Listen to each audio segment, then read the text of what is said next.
Welcome in, everybody, to the JJ and Pug Show, February 11th, 2024. Just after the Super Bowl. Just after the Super Bowl. We're going to stop calling the show by episode number. We're just going to do it by the date now. So all you fools out there try and catch in and say, oh, it's actually episode 8. Shut up, Carl. Yeah, Carl. Shut up, Carl. Yeah. Hey, dude, what a game. That was a great game. What a game. You can't be mad at a game like that. I don't care if you're a fan of either team or not. You got to appreciate a good game when it happens. Absolutely. Like that. And here's the thing. I felt so confident going into that game that the 49ers had the better team, which I felt was proven. Yeah. But you're not taking down Andy Reid and Patrick Mahomes when it matters. I mean, you can't give them that kind of time. I think if they would have scored a touchdown on the overtime drive they had, it would have been better. I mean, they would have probably, I don't know, we'd probably not be here yet because it would be going again. Yeah. But, or maybe it would have changed the way that the Chiefs played, who knows, but they had to know going in that, hey, all right, all we got to do is we got 3 no matter what. Butker's going to kick. Just hit it. I think he hit a 57-yarder, longest one in Super Bowl history. You're good there. So it's just, let's go down and win. And you got to feel like the 49ers felt like they failed when they only got 3 points on their opening drive. Oh, I agree. You got to feel like they just, every 49ers fans sphincter tightened. Everybody got super stressed. And the thing is I said this to the guy I'm watching the game with. It's amazing how a game can go nowhere for 3 quarters. And then suddenly the fourth quarter hits and now everybody remembers how to play. Yeah, it was kind of weird. I think it was just defense was playing, just very lights out on both sides. And you got to give credit to where credit's due. And they both came to play.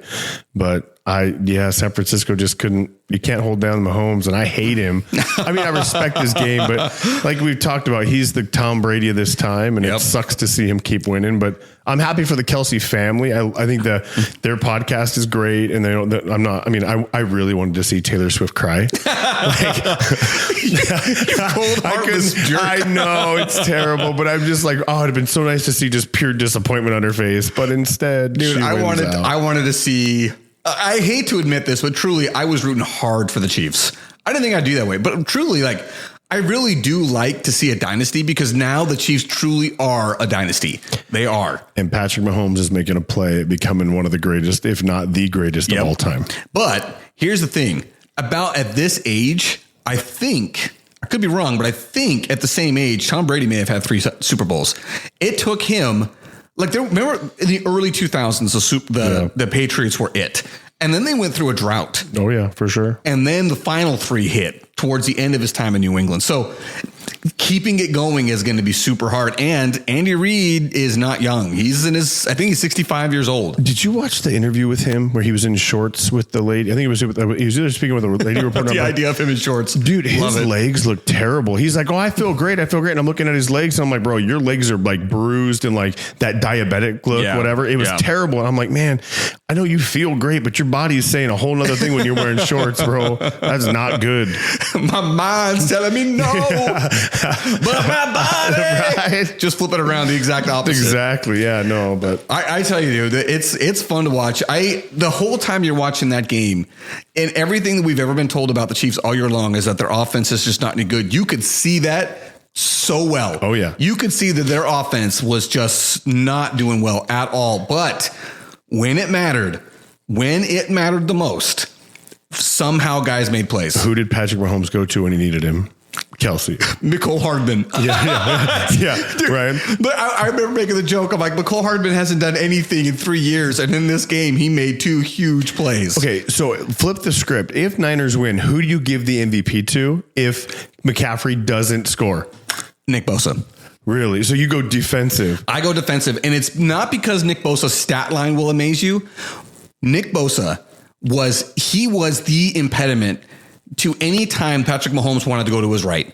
Nick Bosa was there. And I think he had a sack in the game, but he played such great end coverage for Mahomes to play off schedule, which he loves to do. For any of you who don't know what off schedule means, it means once the initial play has broken down, once the initial routes have been run and nobody got open, now it's freestyle time. Let's go out. Let's make a play. Let's run around the backfield before we can find a guy that's been hanging out alone because the cornerback or the safety lost coverage.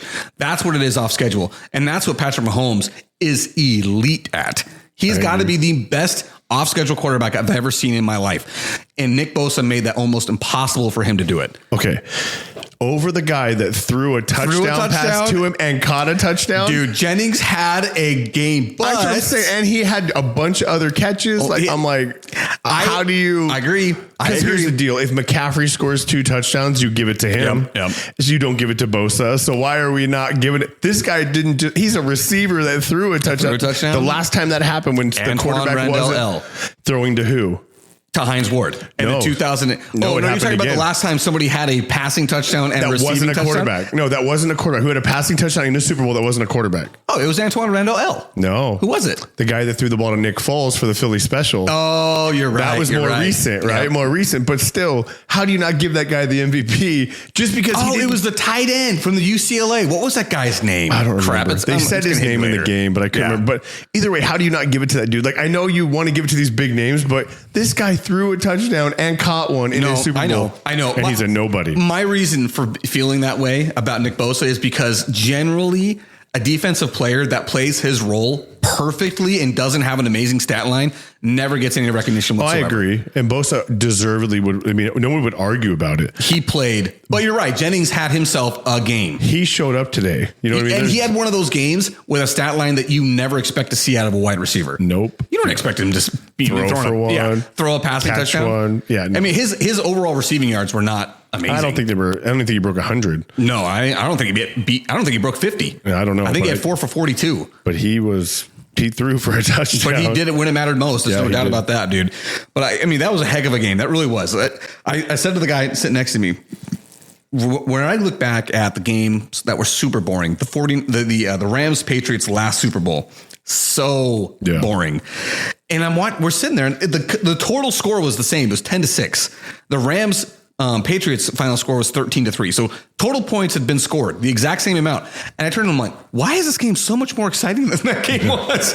It really was. It was a good game. No, it was a great game. You can't ask for a better Super Bowl. And unfortunately, I think the Niners were a better team. They just didn't win today. I know this is a time where you could say, scoreboard, and that kind of ends the argument, but no one is going to convince me that the 49ers did not have the better team than the Kansas City Chiefs. The one difference is, like I said last time, the one difference is you're going up against Patrick Mahomes, Andy Reid. Well, and Patrick Mahomes didn't even stutter when he threw a pick. He's like, okay, I'll just come back out and play again. Yep. If Purdy throws that pick 2 years in, you never know if they tank or not. But Purdy played really well. Purdy's not the reason why they lost. No, that game. Not even close. And again, there's not a single guy I could look at and say the one was the punt return.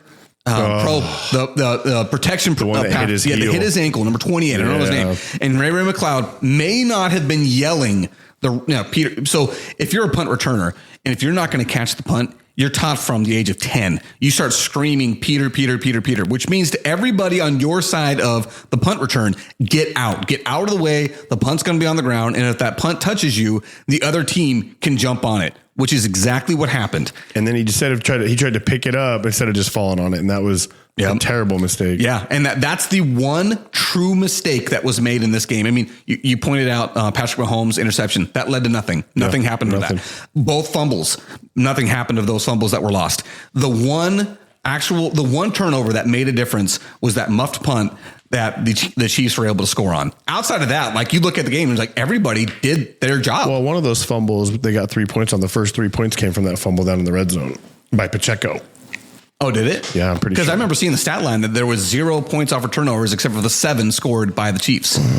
I'm almost positive. Pacheco, he on like their second possession, I think he did. Either way, it doesn't matter. I understand what you're saying. The point being made. Everybody played really well. It came down to one mishap, if you will, that kind of changed the whole momentum of that game, because that was a 50, 60 yard punt, which now became a completion. Yeah. And now they're back in the red zone. And the fact that the Chiefs were in that game, one score down at halftime, blew my mind, because I kept thinking there's no way. The 49ers were dominating that game. Yeah. They were dominating that game, and they only scored 10 points in the first half. And I just think that right there, your inability to capitalize when you are truly the better team in situations like the first half. We talked, were you the one that made the point that if the 49ers come in to the game like the way that they did against the Packers and the Lions, I mean, technically they were leading, but that's exactly how they came into that game. They came into it like cold. Yep. And the worst part about it, the 49ers, every quarter a guy was dropping out.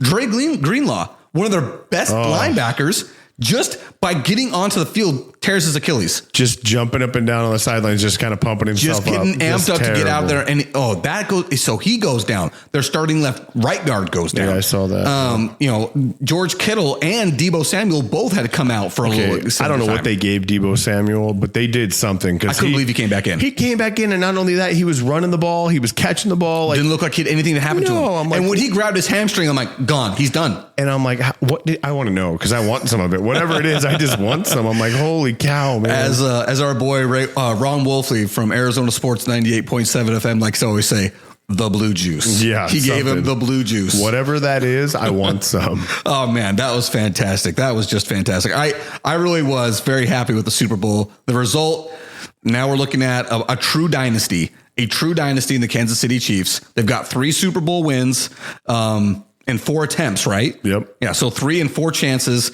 Patrick Mahomes has a real chance to go down as the greatest quarterback of all time.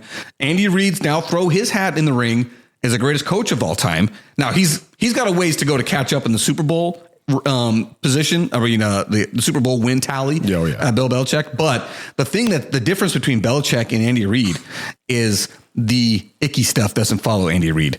The Deflategate doesn't follow. Yeah, he doesn't have like an asterisk next to anything. He doesn't have any of those scandals that Bill Belichick found himself a part of. How much he had to do with it, that's up for debate. Right. But, there was Deflategate. There was the filming of practices back in the day. So, I mean, Bill Belichick's got those things in his history that people are kind of like, that's competitive. I don't really like Andy that. didn't have nothing. Andy didn't have any of that. And now he did wonders in Philadelphia. He was there for what? From 99 to 2012, I think. Yeah, he was great. He was great. He won AP Coach of the Year, I think, in 2002. He played really well. He coached really well for them. Coached very well. Donovan McNabb was a household name when he was there. And, he went to a Super Bowl. They lost it, but they were there. And then, here we go. And now he's done 3 with Patrick Mahomes. And not only that, but the one year he had Alex Smith, they were really good. I just wish they wouldn't have won. I know, it's just when you say that's I'm crazy. Just about You're talking about how much you hate the 49ers. I know. I don't want the Niners to win. You can't help but root for a team when they're that good. You know what I mean? Yeah. Like and that game was just, as a football fan, I don't care who you like. Like I said, that was a game of games. I thought for a minute it was going to end 10-9. Yeah. Like it just didn't look like it was going to go nowhere and the Niners were going to hold. Then they missed that PAT. And it's like, oh no, dude. They opened the door. You opened the door you gave a little bit of light to Patrick and he was like, I'm in. Yep. Because now instead of being that 4-3 discrepancy, now it's just a field goal. Yeah. And imagine they don't go into overtime. Maybe they don't score. They just score a touch. There's just so much that changes by this one blocked field goal. Mm-hmm. And how close were they to blocking that Harrison Butker field goal? I mean, it went through the smallest of triangles you could possibly imagine, escaping those guys' outstretched arms. It was a line drive as low as you could kick it. I mean, it's just like you said, it's a great game. Yeah. I was rooting for the Chiefs, but truthfully, the way that the 49ers are constructed is a dream team to me. That's exactly the way I want to construct a team. It's hard to deny them for sure. And so I would have been fine if the 49ers would have won the game. I was rooting for the Chiefs, but it was one of those things where, like, hey, like you said, I don't have a real dog in this fight. This is just a good game. Yeah, that's all you can ask for, too. As a fan of football and not any fan of the people in the game, you just want a good game, and we got it. We all got our money's worth, and we got overtime. And we got overtime, almost a double overtime. Almost, yeah. That was fantastic. And you know what? For all you Taylor Swift haters out there, she was barely a part of the broadcast. So you can just chill. I was stoked to see Blake Lively every time she popped up. So I got what I wanted out of this game. Yeah. Hey, what about that halftime show? Dude, okay, I got to tell you this. Dude, we're watching the halftime show, and my 7-year-old son goes, hold on, I wrote it down. I got to read it to you. This is exactly what he says. He says, wow, Dad, those girls are really good at climbing those poles. Oh, the innocence, dude. The innocence. He was so dead serious. He was like, so what was your response? I didn't say a thing. What was your wife's response? My wife wasn't even watching the game. She wasn't even watching any of it. But dude, I was trying so hard not to laugh. Oh, I would have laughed hard. I looked at my cousin who's watching the game with me, and he's doubled over trying his hardest not to laugh because I don't want to bring attention to it. Right. But my son does when Usher pulled his shirt off. He's like, why would he do that just to show his abs? And I'm like, son, if you got that, you're gonna rip your shirt off too. All the girls at the house I was at, absolutely, that's what they were waiting for. The show came on. And he hit all those songs that we all know, right? Like our age knows. Yes. I don't care what anybody says. That was a phenomenal halftime show. Agree. Because when Ludacris came out, everybody was like, let's go. Dude, my thing was when they put to Little John in the crowd surfing, I was like, oh yes. Dude, it felt like I was back in like 2004. Like, let's go. Yes, dude, that was fantastic. I really did. I thought that was a good show. I mean, it's one of those things where I could totally see a lot of people hating it because it was, like I said, my son noticed the pole dancers. He's 7 years old. That's one of those things where it's like, okay, are we pushing the envelope a little too much for a national broadcast? Maybe. I don't know. I'm not the morality police. I'm not going to be that guy. If you don't want to watch it, you can easily just shut it off. We talked about that. Right. Yeah. But it is one of those things where I'm like, outside of that, like I loved it. Usher sounded great. Ludacris sounded great. Alicia Keys sounded great. And I don't know this because I don't know anything about modern music, but I could have sworn that girl that came out to the guitar solo, was that her? H-E-R? I think that's her artist name. Because that was the one guest person I did not know. And I'm almost positive that's who that was. I don't know. Alicia Keys, dude, she is the right kind of thick, too, dude. She is thick in the right places. Like, she is beautiful. And she's got to be older. I don't even know how old she is. You guys, I am giving him the biggest head nods. Yes, dude. I mean, when she got up from that piano and stood up, I was like, let's go, dude. Like, that's just, man. Dude, I could not agree more. My thoughts were right with you on that one, dude. She was great. It was great to see her. Like I said, Ludacris, Lil Jon, Usher. For all the girls that flipped out when Usher took his shirt off, all of us dudes, when Alicia Keys stood out from that bench, I was like, yeah, buddy, this just made it all better. Absolutely, man. Absolutely.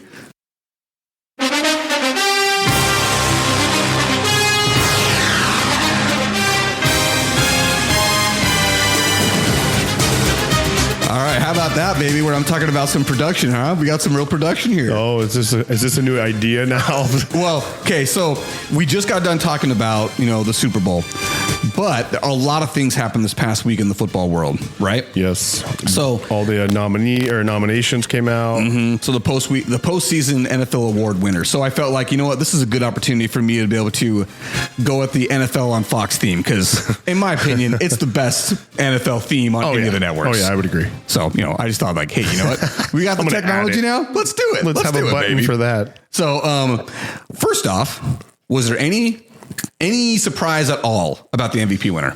What actually was more surprising was Dak Prescott got number 2. Oh, I didn't even see that he was number 2. I read that and I didn't verify it. I was just reading, but it was from some news source or whatever. But it said that Dak Prescott had got number 2 in the votes, which I was surprised because you got McCaffrey in the talk here and he's in the Super Bowl. But no, Lamar Jackson, we talked about this. You can't say no to him. Yeah, he's the MVP. He was the sleepy giant the whole entire time. Nobody even paid attention to him, and he just put up numbers, put up. And unfortunately, he did get beat by the now Super Bowl champion. So yeah, it is what it is. Ultimately, that's what people are going to go back on, and they're not going to talk a whole lot about the Ravens' failures. What they're going to talk about are the Chiefs' successes. And again, during the regular season, there was no more consistent quarterback or player. Well, I was Christian McCaffrey, but there was no more consistent player out there doing what he needed to do to get his team to win than the guy that got his team the number 1 overall seed in the AFC. And that was Lamar Jackson. I want to rewind to this past offseason. Remember when he was essentially a free agent. The Baltimore Ravens couldn't come to a contract extension with him. So what they did is they put what they call the transition tag on him, meaning anybody in the NFL can go and offer this guy a contract. Anybody can come to him and say, hey, we've got money. We want to sign to this money. The one caveat is they would have to give up a first-round draft pick to the Ravens if Lamar Jackson agrees to the signing or if the Ravens decide not to match the deal. Okay. And nobody did. Of course not. Nobody did it. And which is surprising because they all thought he wasn't good. Since he's been coming out, they didn't think he was a good. He'd never make it in the NFL. He's a runner. He's a receiver. He's not a quarterback. He gets no respect. He gets none. And look at this guy. 2 MVPs. 2 MVPs, and he just finished his 5th, 6th year in the league. Yeah, he's still young. That's crazy. I mean, the only guy that I'd say has had more success early in his career is the guy we just got done talking about, Patrick Mahomes. Like that's some serious success there. So Lamar Jackson, good on you. You deserved it. And when I was asking if there are any snubs, I don't think so. I don't think so. I think we kind of knew that going in. Way.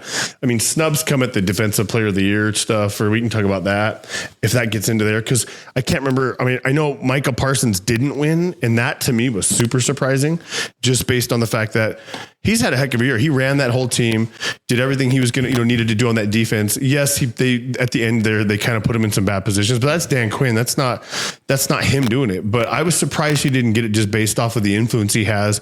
I mean, they stopped calling holding penalties on him. Like they had to make a big deal out of that over news broadcasts because he wasn't getting the calls because they weren't reading it right, or the refs were just kind of not calling it because a guy that fast can change such the dynamic of the game. Yeah, they're not used to it. He's one of the fastest down linemen or linebackers in the league, hands down. Yeah, he absolutely is. I remember when when that draft was happening, I remember telling my buddy his name's Eric.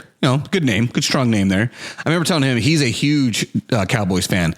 When that pick was happening, I told him, I said, you got the best player in the draft. And I said that thinking it, not having a whole lot of real information back behind it, other than knowing what an athletic freak he was and how many positions he could play on your defense. But I had no idea he'd be this good. I had no idea. He's really good. But having said that, are we really going to be angry that Myles Garrett didn't win? I mean, he won Defensive Player of the Year, and I think he earned it. The other player that I feel like probably could have won if he didn't get hurt was TJ Watt. TJ Watt was the reason why the Steelers were in at all in any kind of competition the whole season. They were in contention all the way to the end for the playoffs with no offense, and I mean nothing. Like, who's their quarterback? Yeah, exactly. Great question. You know what I'm saying? Like you can't name him without thinking about it or looking it up. I can't. I'm not a Steeler fan. I'm sure there's some people out there that can. No, you can't. But the problem is he got hurt. Right. Mm-hmm. The guy from Pittsburgh. So he got hurt. He didn't finish the season, and they ended up finishing the season with Mason Rudolph, the backup to the backup, because the backup got hurt. Yeah. And so it's just, I mean, it was one of those things where they don't have any offense to speak of. And the fact that defense was where they were all the way up until the end was because TJ Watt was playing out of his mind, and then he got hurt and they don't make the playoffs. But what's weird is here's one other guy I want to say that I think actually probably should have won Defensive Player of the Year. Not because he actually was the greatest defensive player, but because he had one of the most unreal runs.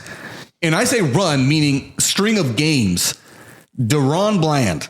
Oh, yeah. How he had 6 pick sixes. Yeah, and they don't even he gets. I don't know, that's never happened before. No. Never happened in the entire NFL's era since the 60s. And you're going to tell me now that, oh man, you're not going to give it to a guy that went 6 picks. It's out of control. And not only were they just picks, they were touchdowns. Like, can we just why are we not helping him out here? And and he's a rookie, I think too. Yeah, I'm pretty sure he is a rookie. He's a rookie, and he comes in and just dominates at the corner position, and he's only playing that position because Trayvon Diggs gets hurt. Yeah. In practice in the summer league or whatever they do, right? So he comes in as a rookie, nobody knows who he is, and they're like, we're going to throw at him, and he's like, no, I'm going to make you pay. Dude. And he gets snubbed completely for it. To me, that was just unreal. I mean, there are many number one wide receivers in the league that did not have 6 touchdown receiving, 6 receiving touchdowns. He had 6 pick sixes. That to me is, like I said, that's to have 6 interceptions, just 6 interceptions in a season. No, agreed. That's all pro level. You are really doing something right if you're getting 6 picks, and then to house 6 of them. That I wanted to give him a shout because that was unreal. And he again gets nothing for it. And he's a rookie. I don't even think he got Rookie of the Year for it. He didn't get nothing. Are you sure I think this is his second year, but I think this is his first year starting. No, you'll have to look that one up. I'll have to look to make sure, but it's one of the two for sure, if not both. Like, it's going to be his first time starting if he's a rookie, obviously. Yeah. But I'm pretty sure because the only reason he's playing is because Trayvon Diggs. He would have just been sitting the bench. Yeah, but the comeback player of the year was Joe Flacco, which I would like to read Joe Flacco. Joe Flacco's own quote was. what am I the comeback player of the year of? Being old? Yeah, right. That was his dude. He was sitting on his mom's couch watching football, and they were like, "Hey, do you want to come play football?" Yeah, I think I can still throw it. Let's go. And he just blows it up for the Rams. But his point was, it should have been Damar Hamlin, the guy that played the safety for the Bills, who literally died on the NFL field last season. Not this past season, but the season before. He literally died and was revived. Yeah. Yes. He was revived on the field by the paramedics and lived. And he came back not just to play again, but to start a game. Now, he didn't have as great a season, but Damar Hamlin wasn't exactly an all-pro when he was playing beforehand. He kind of got put into that spot because of injury. But Joe Flacco, comeback player of the year, offensive player of the year, which to me is that really is the MVP. Yeah, that's the real. Yeah, that's the real MVP, and that was Christian McCaffrey. And so I think it's a dumb award. The only reason why that award exists is to give an award to the actual MVP of the league. That's not the quarterback. I think it's a stupid award, but whatever. It is what it is. Christian McCaffrey can throw that on his shelf now. Yeah, and Deron Bland is his second year. He was a part of the 2022 draft. There you go. Pick number 167. So what? Fifth round? Yeah, something like that. Yeah, that's he's long still down late, there. but still to come in off the bench, never played, and you're like, hey, our guy went down, you're up. It's kind of like that old Belichick thing, right? Next man up. Next man up. Let's go. And he was like, all right, cool. Let's go. Next man is up to a massive contract when the time comes. Oh, for sure. All he's got to do is this. Next year, get hurt, not play at all. That way he can't lessen his stock. And then the next season, the final season of his rookie contract, comes and say, hey, I want an extension. And look what I did 2 years ago. That injury I had last year was a fluke. Let's do this. Yeah. That's how he's got to parlay it. Speaking of extensions and stuff, what do you do for Brock Purdy? Well, I mean, with Brock Purdy, I very confidently call him a franchise quarterback. I do. I look at him and say, he's the guy. He's the 49ers guy, and there's no need for them to go for a while. Yeah. Yeah. He's got 2 more seasons. He's got 2 more seasons under his rookie contract. He's making nothing. Nothing. It is so sad almost, like just because of what he's bringing into. Now I know he's getting sponsorship, all that, and he's going to get even more now, yes, right? Absolutely. But still, like when you look at the fact that what he's making versus what the other guy on the other side was making, and I know Mahomes is established, and I'll give him all that. But in even his 10-year, $500 million contract. But even then, like this guy's making under $1 million a year. He made $879,000, I think it was this year. That's $45,000 a game, and Patrick Mahomes is making 60 whatever a pass attempt. Per pass attempt. It's just not. It's like, at what point do you say, okay, look, we know it's a rookie contract, but can we go in and renegotiate that? No, I'll tell you this right now. What the 49ers are saying, we're riding this to the end. We are riding this. We're riding this contract because we are the ones that picked him. We're going to ride it all the way to the end. And when the time comes for us to renegotiate, you know what we're going to do? We're going to talk about all the things he can't do. No. That's what they're going to do with the agent. Because that's negotiations. That's what you do. Yeah, I know. But still, you feel for a guy whose family can't even afford a suite at the Super Bowl, and he can't even afford to get one for him. Yeah, he can't. He can't afford nothing like that. While he's Patrick out there Mahomes' wife is sitting in there with the owner's suite. Exactly. Yeah. So I mean, it'll happen for him. It just takes time. It absolutely should. I mean, he should definitely be getting paid more money than Jimmy Garoppolo ever got from the 49ers, and Jimmy got paid by the 49ers. It'll be hard if he has another successful season next year, where if they make the playoffs. Dude, you can't deny that. Kid. Honestly, with the way that team is structured, I don't know how many guys are coming off the books. I know Chase Young is potentially coming off the books, but there's not many guys that they have as free agents that are coming off, and there's no reason to believe that they won't be right back there in the playoffs because they are the deepest team in the NFL. Yeah. They had guys dropping left and right tonight, and you would not have even known it because they were still right there at the end. Yeah, stepping right up. Going back to more of the postseason awards, Offensive Rookie of the Year. Everybody knows it was CJ Stroud. Oh, yeah. And you can't deny that. Cannot deny it. But I want to give a real strong recognition to Puka Nacua. The pride of BYU. Deservingly so. Pride of BYU, man. That guy was legit this past season for the Rams. Amazing player for the Rams. Yeah, for that kind of kid, absolutely. And so here's a question I got for you, and it just hit me as I said that. How many guys do you think are really that great a receiver, or just because Matthew Stafford's got a way of boosting a receiver's stats? Like Megatron, everybody knows Charles Johnson? Calvin. I don't know why I say Charles. Charles was the running back for the Chiefs back in the day. Johnson. Calvin Johnson was the most physically gifted wide receiver to ever play the game. Huge body, crazy fast, Just great unreal. hands, unbelievable vertical. Yeah, physically unmatched. They called him Megatron for a reason. Yeah, because he was a freaking transformer. They don't just call anybody that, dude. No. Like that's him. No, Megatron was amazing. So those years that Matthew Stafford was thrown to him, nobody questioned that it was because Calvin Johnson really was that great. But now he goes to the LA, and he's done that with two guys that nobody outside of the Rams even knew their name. Nobody knew who Cooper Kupp was coming out of Eastern Washington, and nobody knew who Puka Nacua was coming out of BYU. Both those guys were, I think Cooper Kupp was a 3rd round pick, and I don't even know. Puka, I think, was a 5th or 6th. So they get these guys that are, fantastic. They're putting up numbers like none other. Is that because of Matthew Stafford's ability to latch onto a guy and bring him along? Or is it because those guys really are that good? I think it's a little bit of both. I think that those guys have to be somewhat pretty good, but I think Matthew probably brings them in and says, hey, let's work. I mean, I got to imagine their off season and stuff. Like if I was to go into the NFL as a tight end or whatever, right? And I'm a rookie, what I would have done is I would have latched onto that quarterback and be like, hey, look, every free moment you have, I want to throw after practice an extra 30 hour. Yeah. I don't care if he's going to say no, because right now I may not be the starter, but I'm going to be, and I want you to rely on me. Yeah. And that's what maybe they've done that. Maybe they spent the extra time with him and said, hey, look, and what else are you doing? That's your job. Yeah. So when the tight end comes, when Nacua comes and says, hey, I want to throw some extra balls, I want you to throw them to me. So you trust me? Nah, man, I'm good. Like I'm a veteran. You're not. Like you go with the backup. No, like, hey, the kid wants in. What else are you doing that is your job. You should be throwing a football. So I think it's a matter of both, but I do think Matthew Stafford has a gift for all that. And maybe he's doing something that quarterbacks don't do more. Yeah, I would say I do say that I think Matthew Stafford he is an underrated quarterback in the league, and he is really good at finding the guy that's going to make the offense run and not being afraid of throwing it to that guy. He's not afraid. He's got that Brett Favre in him where he's got the strongest arm in the league, possibly. I don't know if it still is the case, but when he came in, he definitely had the strongest arm as a rookie. And that was his reputation for a long time, where he's just like, you know what, that's my guy.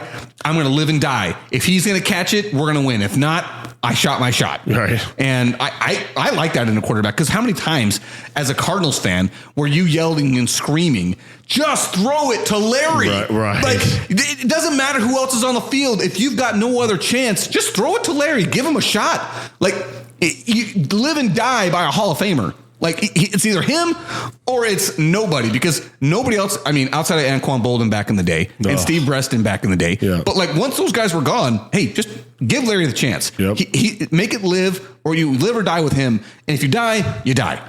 You know that. So I look at Matthew Stafford, and I really appreciate that, because that's what I want in my quarterback, to be like, hey, you know what?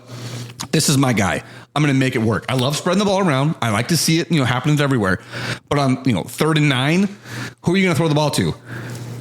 Go to the guy that you know is going to make it happen. Well, it's kind of like why Travis Kelce got mad today in the first half, right? He was mad because, again, you're inside the 10 and you have a Hall of Famer, a future Hall of Famer that's like, give me the ball, and you give it to Pacheco, which I know he's been a solid guy, but I like my odds with Kelce over Pacheco. And in overtime, guess who brought them all the way down inside the 10-yard line when they needed it? Yep. Travis Kelce.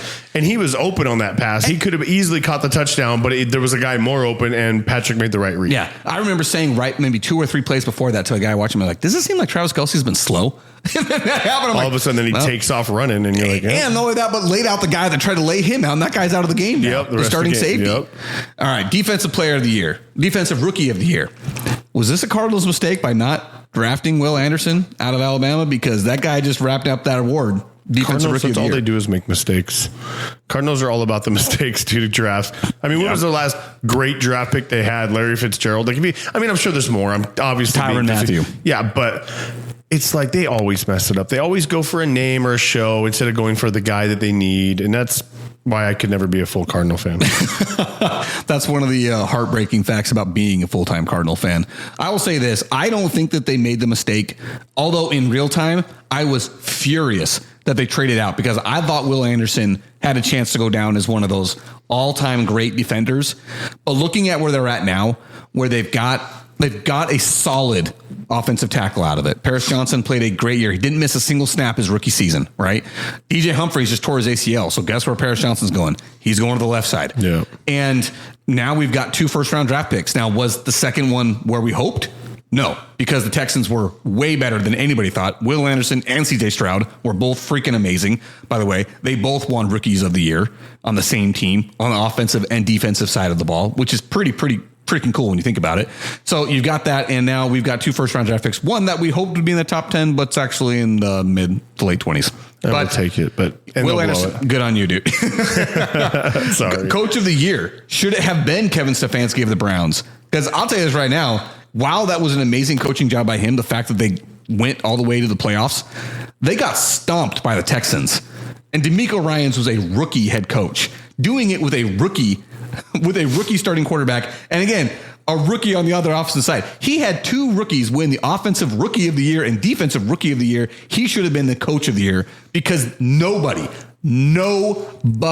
saw the Texans doing what they did this year. No, I agree. But no, I think it was just the way the Browns have always been the Browns. Yeah. And then they had a season was kind of beaten up a little bit. The whole Deshaun Watson thing, you don't know what's going on. And then, you bring a guy in literally off a couch and he balls out. It's like, I mean, I don't know if it had anything to do with the coach, but it makes the coach look good. Like, yeah, but the other thing is everybody was talking about all season long about how the Browns and the Cowboys had the best defenses in years.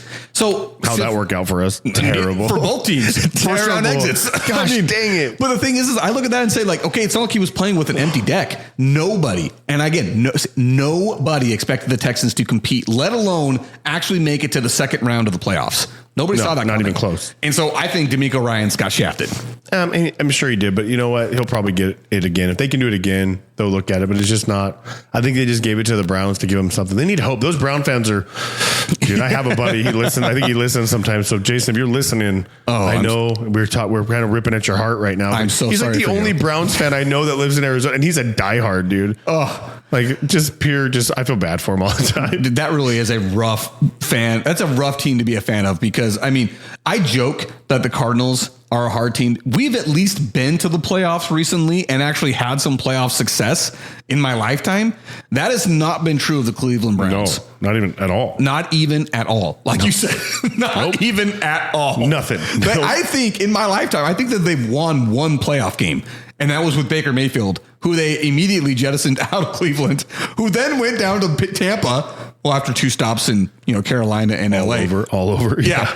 But then won a playoff game in Tampa with a really, really mediocre team. So I'm sorry for you, Cleveland fans. That's harsh, man. All right. Well, no, we're going to talk about. I'm looking at the notes. So I want to make sure we talk about that other stuff here, but we will. Later. Yeah, we will. We'll just stay on this train right now. Yeah. So the last bit, and I say last bit, this is actually a whole lot. I warned Jason. I went full on nerd. Full on. You nerd. went full retard. You're not supposed to go full retard. Fantastic Tropic Thunder reference. But I went full nerd on this one, guys, because I really did. I had some things to say about this one. Okay, so 2024 NFL Hall of Fame class. There's a couple of players in here that were, to me, absolutely 2 guys. I don't have any idea who they are, because they're part of what they call the senior class. They're basically guys that have played a long time ago, didn't get any recognition. And so they have a committee to go forward and say, all right, who are these old players that should have got recognition, didn't get it, and they're getting it now? Those guys are Steve McMichael and Randy Gradishar. I don't even know how to pronounce Gradishar. He played for the Broncos in the 70s and 80s. And this other guy, Steve McMichael, played for the Patriots, Bears, and Packers from 1980 to 94. I don't know anything about those guys, but Julius Peppers was a first ballot Hall of Famer. Now, he was a baller, dude. Okay, I was going to ask you, because in my memory, was he a Hall of Famer? Yes. Yeah. Was he a first ballot Hall of Famer? I don't know, dude. Like if you think, because he played the Carolina Panthers, and he played alongside the cowboy guy. What was his name? He had a mustache. Long Allen. He played Long Allen for a little bit. Josh Allen. No, it was Allen. No, Jared Allen. No, he played for He played for the Vikings. He played for the Vikings, but he also played. I'm pretty sure he played. No, they played for the Bears. They played on the Bears together. On the Bears. That's at the end of their career. So that's where that. Okay, so that's what I'm thinking at the end there. But when Julius Peppers was at Carolina, dude, he was beast mode, dude. And that's the thing is, I don't say that he's not. I know, you just don't remember it. But I think first ballot Hall of Famer needs to be an automatic no doubter. And so here's the Hall of Fame class of this 2024 season. Julius Peppers played the majority of his time with the Carolina Panthers. I don't think he's not Hall of Famer. I just don't know if that he's a first ballot. And I'll explain that later. Next, Andre Johnson, a guy that, again, I think he plays his entire career for the Texans. He was a legitimately good wide receiver. Very good. Rarely had a quarterback that could get him the ball. He's kind of in that Larry Fitzgerald mold of a guy that played for one organization his entire career and just... he never was able to break through because of the talent throwing him the ball. Yeah, and where he was at. Exactly. You know, you could look at a lot of players like that in those key positions that they get drafted high and they go to the worst team and they don't make it. Yeah, and then just throughout the entirety of their career, that just goes to show how hard it is to make it happen. Even when you get a Hall of Fame player, it's so hard to actually have success because the league is just tough all around. Next, Devin Hester. He, to me, is a for sure Hall of Famer. Yep. The guy was... you could not kick him the ball on a kickoff or a punt. Electric. Freaking electric. Yep. He was absolutely amazing. I have no qualms with Devin Hester getting it, even though he wasn't like a shutdown cornerback or an amazing wide receiver, even though he tried to play both positions. As a return man, he was terrifying. Yeah. Terrifying. Next to Deion Sanders as the most terrifying return man I've ever seen in my life. Definitely a close second with him for sure. Dwight Freeney, who played defensive end for the Colts. Fantastic player. He is the creator of the spin move. The amazing as spin a DN move. guy. Yes. Yeah, absolutely. Dude, he finished his career with the Cardinals. And I remember watching him up and close and personal with those Bruce Arians teams. And him being able to do that spin move was unbelievable. Yeah. Fantastic. He's definitely deserving. Patrick Willis, on the list of probably the most dominating middle linebackers I've ever watched play. Him and Navarro Bowman, when they played for the 49ers, were terrifying middle linebackers. They've done a really good job of finding linebackers. They really have. 49ers. I mean, they really have. Now, you know, Fred back Warner. then. Yeah, they do a pretty solid job of picking that play caller. Isn't it funny how some organizations, they just know how to do that? With certain positions. Yeah. Like they just somehow, there are certain organizations out there that you just know they're always going to have an amazing linebacker. Like I look at the Steelers and think of the same thing. They're always going to have an amazing edge linebacker. Yeah. TJ Watt right now, James Harrison before him, Greg Lloyd before him. I mean, it just somehow, well, Greg Lloyd is a middle linebacker, but not LaVon Kirkland. Green. Shoot, doesn't matter. Number 91, played for the 95 team that lost in the Super Bowl to the Cowboys. To who? I said that to the Cowboys. What was the last time the Cowboys won a playoff? It doesn't even matter. Okay. You had to go there. I'm not you're in friendship timeout, bro. I'm not talking. I'm going to say how many Super Bowls do the Steelers have? How many Super Bowls do the Cowboys have? Okay, all right. I'm just making my points. Okay, go ahead. Okay, we're done. Like you said, going back, there are certain organizations, they just always have this one position, and somehow generations will go by and that will still be true. And it's just weird. I don't know how to explain that. Yeah. And you talk about Harrison, that guy was unbelievable. Yeah. Like you can't, he's a super strong old guy now. And he is still just unbelievable. The thing that I always found most amazing by him is there was not a single thing about him physically that you would ever say this guy is going to be a dominant edge linebacker in the NFL. Not at all. Under 6 feet, probably 240, 250 pounds. Not enormous, but a 5'11", 250 pound outside linebacker. That's not the fastest guy on the team. That guy doesn't make a team. And in fact, James Harrison was cut multiple times by multiple teams and by the Steelers multiple times. He's just that guy that just said, I'm not gonna lay down, and turned himself into an amazing outside guy. Just didn't give up. All right. So that's your Hall of Fame class of 2024. So the reason why I say, is Julius Peppers truly a first ballot Hall of Famer? Because Antonio Gates was not inducted to the Hall of Fame. That's terrible. If there was any guy that I would look at and say a first ballot Hall of Famer, it was Antonio Gates. Of that, yeah, absolutely. Okay, we're going to run down some things here. Make it. Run down some things here. Played 16 years in the NFL. That in itself is an amazing feat. He was of the Hall of Fame All 2000s team, which meaning he was the best tight end of the 2000s. 3-time was an All-Pro. 2 1,000-yard receiving seasons, which doesn't sound like a lot, but when you consider tight end, that's a huge accomplishment. He had 7 seasons in which he had over 800 receiving yards, 11 seasons in which he had at least 7 touchdown catches. He is third all time for receiving yards for a tight end. He is first all time for touchdowns receiving by a tight end. And that is just the nerding that I did for him. Yeah, I saw that. There's a bunch of nerding on there. There's a whole bunch of it. And I'm actually going to just go ahead and say this. Okay. When I talk about, third all time of receiving yards at tight end, here is the list of other guys ahead of him. If you give me just 1 second while this loads up here. Okay. One's got to be Tony Gonzalez. I believe so. No, crap. Now I have to log in. Here I was all ready to talk about how amazing these stats are, and I got to log into my ding account. Give me a second here. Go ahead and riff for me while I do this. Well, I'm going to sit and try to think of the other ones because I know Tony Gonzalez is number one. He's got to be number one. I can't think of who else it would be. And Antonio Gates. So what's interesting about him is, he wasn't a football player, right? He actually came out of college, I believe, playing basketball. Yeah, from junior college. Yeah. So, and then they recruited him because he just was an all out athlete. Like, I almost wish they would have done that stuff with like a LeBron James or something, just to see what else they could have done. Because, back in the 90s, you talk about these people who did crossover sports, and Jordan's infamous for being a basketball player, baseball player, and a baseball player, or Deion Sanders did football and baseball, right? But we don't see that much anymore. But it'd be cool to see, but Antonio Gates comes out and goes, "Hey, I played junior college and basketball, but hey, I'm tall, I can jump, I can catch a football. Let's see what we can do." And the Chargers take a risk, and look what they did, number 3 on the list. Yeah, because the only reason why it's not the only reason, but one of the bigger reasons why Antonio Gates was never going to make it in baseball is basketball. There's not many 6'4" power forwards out there that make it out of junior college. No, you're just not big enough to do it. He's not tall enough. Yeah, he's not tall enough. But guess what? A 6'4", 260-pound tight end with a 40-inch vertical. Now that we can work with. Yeah, we can work with that. Okay, so again, number 1, you were right, Tony Gonzalez. Guess who number 2 is? We talked about him last time. A very underrated guy who was an amazing tight end that doesn't get a lot of recognition, and I think he absolutely should. I mean, he's your boy, Witten, Jason Witten. Yeah, I was going to say that's why I'm like, the only way I could go is because Witten was chasing Gonzalez for a while at the end there. Like, you kind of knew that he was kind of had to get a few more yards or whatever it was. I think he just didn't get there. He was never going to get there. I mean, he was just over 2,000 yards away from Tony Gonzalez.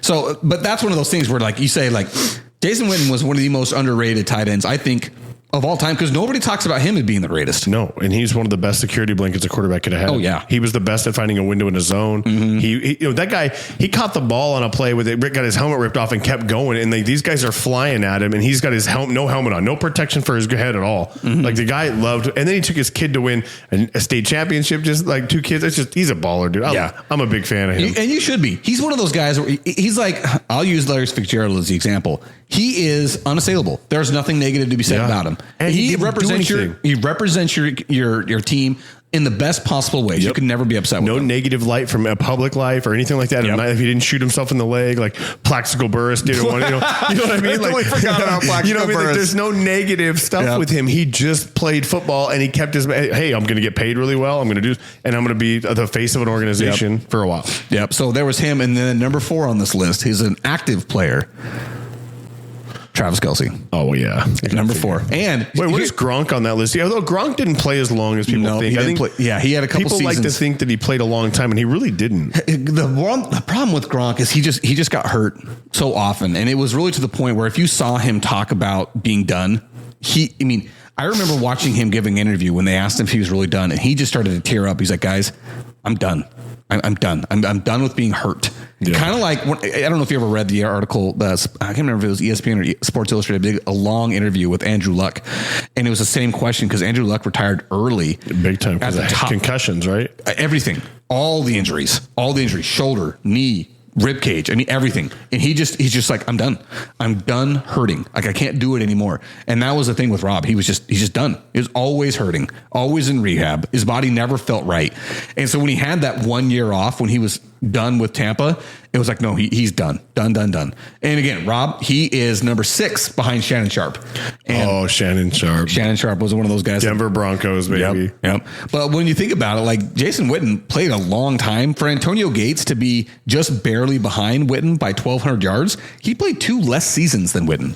And so, like, that's why I say Antonio Gates, I feel, if there was a first ballot Hall of Famer on the snub guys, it's Antonio Gates. That's why I look at Julius Peppers. I'm like, is he really at first ballot Hall of Famer? I think it's just because of the position. I guess. Like it has to be because like you don't think of a ton of like first ballot Hall of Famer like edge rushers or the kind of guy like that position, right? Like he made, I mean, you had people that weren't even Carolina Panther fans repping a Peppers jersey. Yeah, dude. that's true. Like he was a big deal. He was.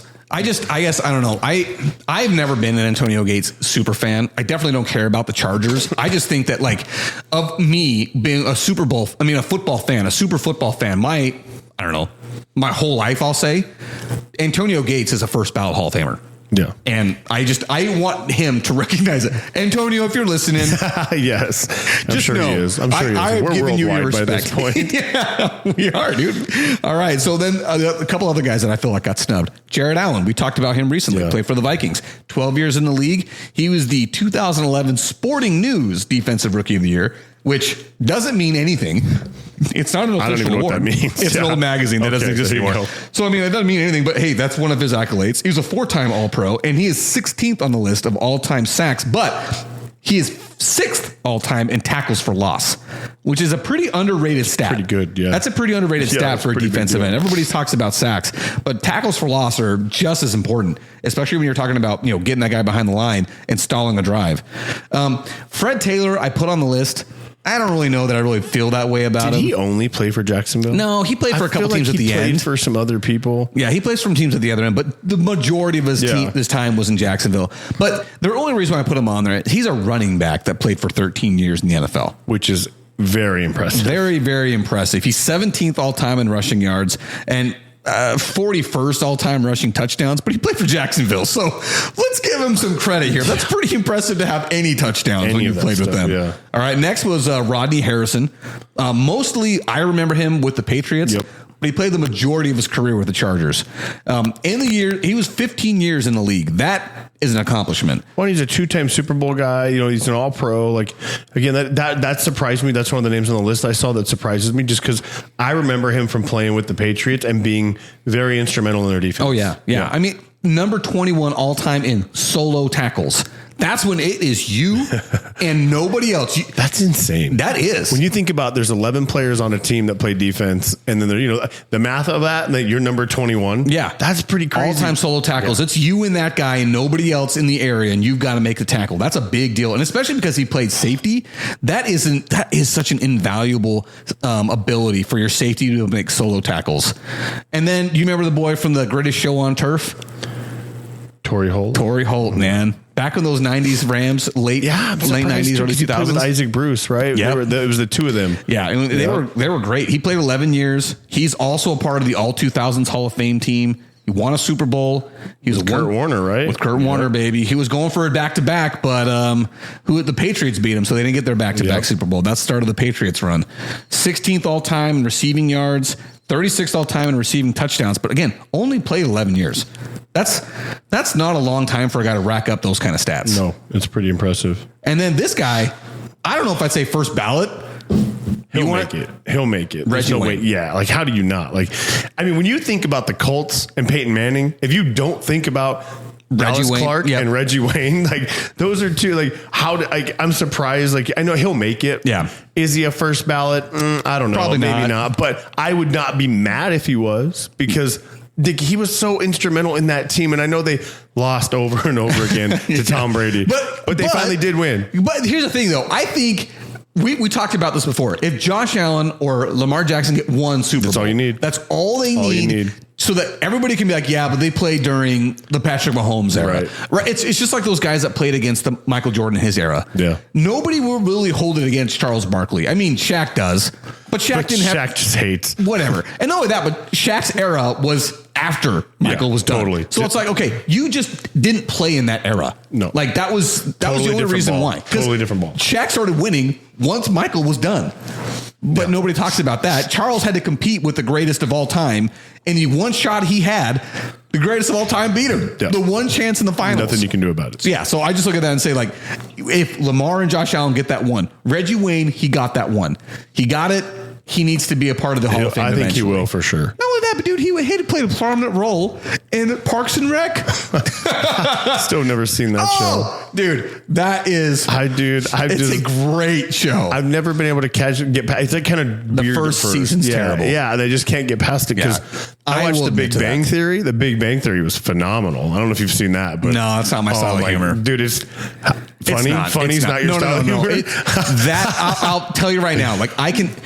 Generally, this is true of almost every sitcom when it comes to me. If it is a multi-camera sitcom, meaning it is on a soundstage, you got the live audience behind you, I'm out. There's maybe 2 or 3 in which that's not the case. And even those 2 or 3, which are considered all-time great sitcoms, I've never seen them all the way through because I don't care. It just feels unnatural to have a laugh track. I hate it. It annoys the ever-living crap out of me. Friends is one. Seinfeld's another. Never watched much of it because I just don't like that. I like the single camera, meaning it's like it's still filmed on a stage, but it looks like it's being filmed in an actual house or an actual room. You know what I mean? And so the building is built all the way around. There's all 4 walls. It's not a 3-wall setup. I don't know. That's a weird thing, but I'm looking at it like, how do you even, so you don't like a live audience laughing? No, I don't. I hate it. You just have it quiet? Yeah. I want it to be feel like an actual real situational comedy. Like, I don't know. It is I've never thought about it. So you didn't like Home Improvement? No, I liked it as a kid, but I watch it now. I'm like, dude, shut the laugh track off. Like, I don't need them to tell me that Tim Allen's funny. He's funny to me. I've never thought about that. You're weird. I've never considered that even a thing. But now watch the show and don't notice it. No, I'm not kidding. You're not ruining it. You're not ruining it for me. Okay. Reggie Wayne played a great role in Parks and Rec. You got to watch Parks and Rec. Get through the first season. I'll admit it is hard, but after the first season, dude, it becomes just genius. Well, I've seen some some bits. Yeah. From the show, like when he's feeding him turkey bacon at the store and he's like, that was delicious. Can I have another? He just keeps throwing it in the trash. Yes. That was funny. And we saw that. I can't remember his name. I went and saw him with Ron Swanson. Yeah. We went and saw him in a Wild Horse Pass casino out there. Yeah. Yeah. Oh man, I know that's his character name. And for some reason his actual name is escaping me, but yeah, that show it's just so good. And then I put this guy on here because you being the Cowboys fan, I feel like you would have some actual things to say about Darren Woodson not making it to the Hall of Fame yet. Yeah, dude, it's kind of sad because he was part of that defense back in the 90s where they were just dominant as heck, and for him not to make it doesn't make any sense because I think it's 3-time Super Bowl champ. Like, how do you not? And and he's number 88 all time. Solo tackles. He only played 12 years, and he's played again, like you said, on a team that had a lot of guys making solo tackles. Yeah. And I, who am not a Cowboys fan, I know the name Darren Woodson. I know him because he was a safety to be feared. Yeah, big time. He flew around like nothing, man. He did not care. He was kind of the Troy Polamalu of the days before, right? Just running around with your head, just ready to take a head off, dude. You know what I mean? Not paying attention to much else at all. Yeah, no, I honestly thought you'd have a lot to say about him just because I feel like he was a very good safety who maybe he's in the Hall of Very Good. Maybe he's not in the Hall of Fame. But ultimately, when it comes to the Hall of Fame, I look at it and say, it's a museum. We're here to talk about the greatest players of their eras.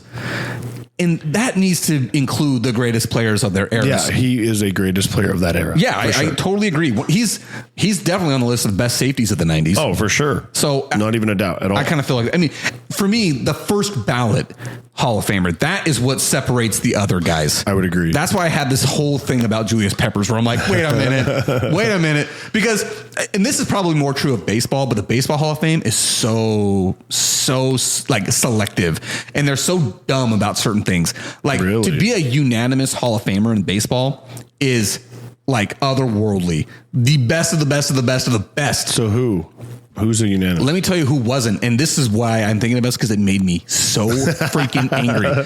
Randy Johnson was not a unanimous Hall of Famer when he got in. Really? And it made me so angry. I'm like, this guy is number 2 all time in strikeouts, and he's not a unanimous Hall of Fame. He won the Cy Young Award 4 straight years. Yeah, I remember. And in that 4-year stretch, also won a World Series co-MVP and a World Series ring.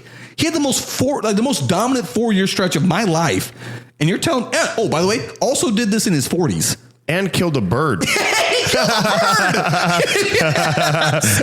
was unbelievable. So, I mean, for him to not be a unanimous first-time Hall of Fame inductee was stupid. to me. So that's why I look at it and say, like, first time inductee has got to be held for the absolute primo, top of the line, unassailable. This guy's going in versus, Julius Peppers is a really good player, but if Antonio Gates isn't a first ballot Hall of Famer, I don't think Julius Peppers is. I would agree. That's a legit. That's a good way to look at it. But. Yeah. But that's the Hall of Fame. I don't know how many people made it through that with us. Yeah, right. I didn't go near as nerd as I wanted to. I didn't read you near the stats that I have in here. You have a bunch, and you have links for everything. I am. You wanted to open it all up. Dude, I am sourced out. No one is going to be getting on me. I am sourced out, ready to go. But I just go ahead. We're just going to go ahead and call that, and say that's our little bit on the NFL Hall of Fame.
I just thought that was awesome.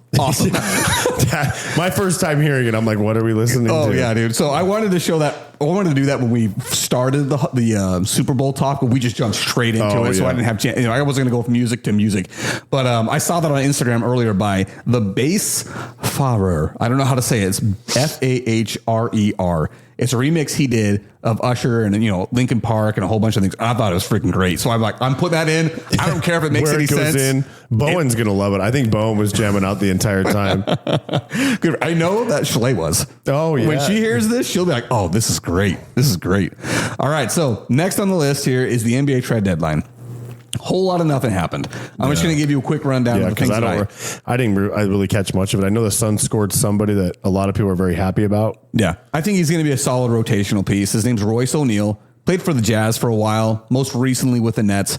He played last night when we were playing against the Warriors, and freaking Steph Curry drained the game-winning three. It was the most ridiculous shot. I know. It just was. I saw that. We were at Supercross last night, sitting next to Carl's dad, and we're watching Supercross race. But we're watching the Suns play, and we're like, "Oh man!" And then he hits that three, and you're like, "You got to be kidding me!" That's the most Steph Curry three of all time. It is. And how do you defend that? You don't. He literally practices that shot every day before a game, and he just. It just buckets, bro. Yeah. There's nothing you can do. Yeah, it was so dumb.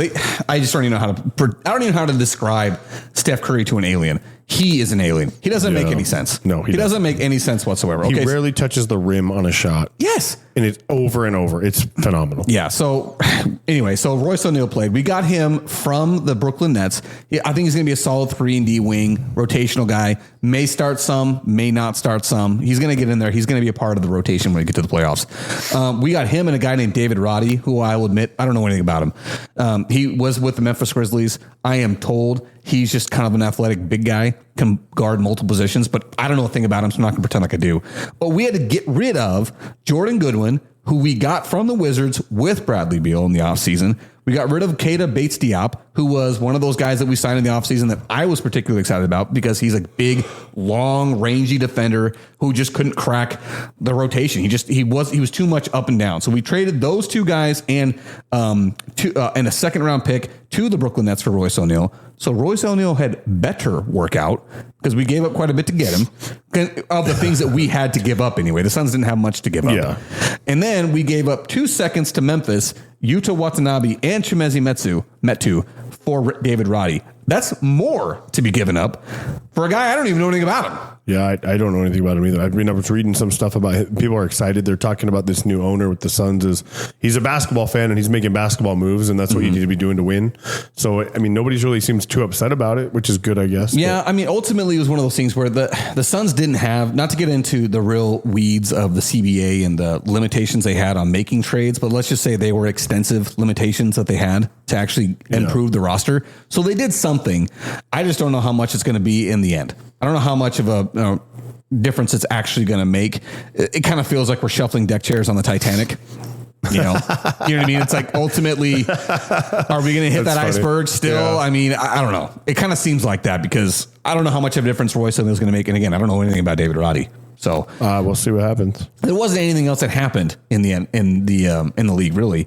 The Knicks went and got two guys that I feel like are going to make a big difference for them. OG Anunoby has already shown to be a very valuable piece that they've picked up.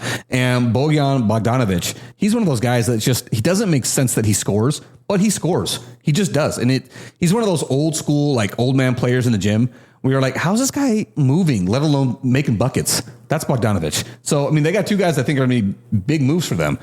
I cannot understand why the Pacers traded away Buddy Hield when this is one of the best seasons the Pacers have had in a long time. Did you get that clip I sent you of that assist that Tyrese Halliburton had? Yeah. He threw it off the backboard to himself. Still caught it in the air and then chucked it to the 3-point line. Yes, and then dished it to the guy in the corner who drains the three. Yeah. That's what I'm talking about, Tyrese Halliburton. What did they call it? That's like it's a cheat code, like an NBA 2K cheat code is what he did. It was what they said on the little caption said. Yeah. Dude, that's freaking awesome. Like I say, he's awesome. And I don't know why. That seemed like the craziest trade to me to get rid of him. But here's the one that makes no sense to me, dude. You want to talk about, this is where I am going to get a nerd deep dive, because this guy, I have no idea how he keeps getting money and keeps getting retained. Gordon Hayward, was traded by the Hornets, the Charlotte Hornets, to the Oklahoma City Thunder. He hasn't played more than 52 games in a season, which, by the way, that's 2/3 of a season. He hasn't played more than 52 games in a season since the 2018-2019 season. That's 5 years in which he has not played more than 2/3 of a season. He's only played 25 games this year. He's basically the Kirk Cousins of the NFL that keeps getting paid for not doing anything. But at least Kirk Cousins plays. Yeah, that's true. At least he is on the field. Yeah. Okay, so here's some numbers I'm going to throw at you. Again, this is very nerdy. Just listen to me as much as you possibly can. In his career, out of a possible 1,148 games, he has played 70.5% of those total games. Okay. That doesn't sound that bad. No, it's a C rating. Yeah, right. In today's NBA, though, 70% of your degrees, Eric. Right, you're right. And in that time, he's averaged 15.5 points per game. Sounds like a pretty solid guy, okay? But here's the thing. You have to take into consideration that the majority of his career has been outside of Utah. And his time in Utah greatly skews those numbers. Games played in Utah, total possible games played in Utah was 516 games. He played 90% of those, 89.9%. So vast majority of the games available, he played them. And in those games, he averaged 15.5 points per game. And that's including his rookie season and the second season in which he did nothing. He had 20 points per game or more basically the whole rest of his time in Utah. Great player when he was with the Jazz. After Utah, out of a possible 293 games, he has only played in 50% of those. 51.05% of the games available after Utah. That includes one season in which he played one game. He played one game, missed the whole rest of the season. This is where it gets. I think he broke his ankle in that one game with Boston. It was a huge signing for the Boston Celtics when they got him. Here's the thing: he earned a total. This is a lot of money. He earned a total of $57,277,000 in his whole time when he was in Utah, and that was 7 seasons. His 7 seasons in Utah, just about 57 and change $1 million. In his 7 seasons after, he has made $182 million. What? $142,885. That is nearly 3 times or more than 3 times the amount of money in the same amount of time. And he's played in half of the possible games. He, in Utah, made, post Utah. Okay, in Utah, he made $111,000 per game, if you break it out. After Utah, he made $621,000 a game. Okay. Wow. Why? He must bring something that we don't know about to the table in like a team aspect or like a player, like an attitude or something that they're obviously seeing something with him. We're like, hey, we want him because he brings this to the table. It's like when Travis Kelce was first picked up, he was really good, but they knew he had a temper. Yeah. And, you know, they had to work through that. But what he brought to the table was everything else to it. But you work through the bad. So maybe, I don't know, maybe there's something. Maybe there's some kind of it factor with this guy. Because, yeah, I remember him playing at Utah. I don't remember him playing much ever, but I do hear his name a lot. You see, the reason why you don't remember him playing after is because he didn't. Yeah. But I know you, but when you say the name, I know the name. Yeah. But that's the thing that just, it is the thing that's crazy to me. Like you said, there must be something. I'm a pretty big NBA fan. I follow the league. You're way bigger than I am. Yeah, I follow the league pretty well. And I still just don't understand how Gordon Hayward keeps getting contracts, he keeps getting paid, and people keep bringing him onto their team. It's like, dude, at what point do you say you can't play anymore? You just can't play. They won't. They just want to keep paying him, apparently. Apparently. Hey, good for him. Yeah, good for him. Whatever. Yeah, he's getting good money. For him, dude. Like, he's figured it out. I just had to talk about that because I just find Gordon Hayward to be the most perplexing player I can think of currently playing in the NBA because he doesn't play. He's rarely ever available. And post Utah, he has been mediocre at absolute best, and he's getting paid top money. It's got to be a veteran. It's got to be something. There's got to be something we don't know. Yeah, I mean, obviously there's something. I don't know what it is though. And I could not tell you. Playing ability, that's for sure. Yeah, exactly, because he doesn't play. I don't understand it, man. I do not understand it. All right.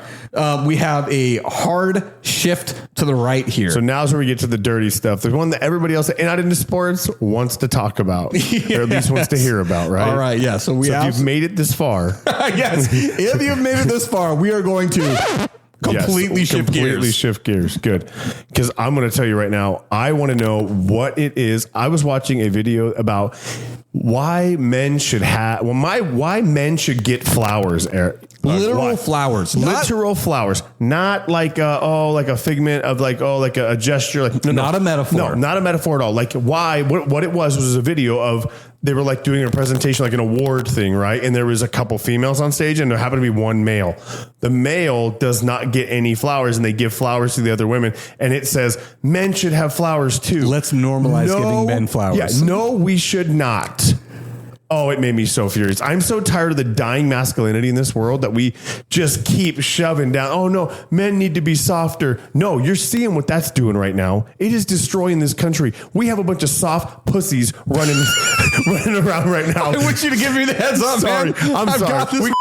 Sorry. I got it ready to go. We can do it again. But man, I'll tell you, it is out of control and I'm so tired of it. And I'm not saying men don't need to be sensitive to things. That's not what I'm saying. Men cry. There are things that things happen. But to take the idea that men need to be less masculine and we need flowers. No, we don't. We don't need flowers. If you're a man and need flowers, you're a woman. Like I'm sorry.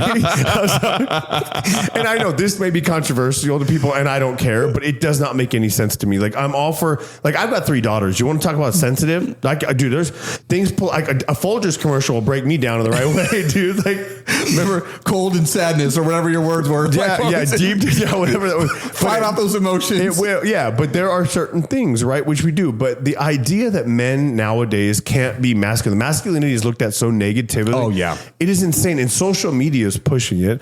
And you hear all these agendas of all these, oh, men need to be this or men need to be that or men are too tough. It's like, no, we're supposed to be. How do you think we survived as a culture when we didn't have all the crap we have now? When we had the most, you didn't. I saw another video where you're talking about what women wanted to, back in the day, you didn't want to breed with a guy that had flowers, right? That wanted flowers. That was not where that was not somebody strong in your herd or your group of people, right? And how we've gotten away from that, I don't know. But that video just infuriated me that this guy is standing on stage without flowers and people are like, well, he should have flowers. Why isn't he getting flowers? Why do only the women get flowers? Because flowers are for women. Okay.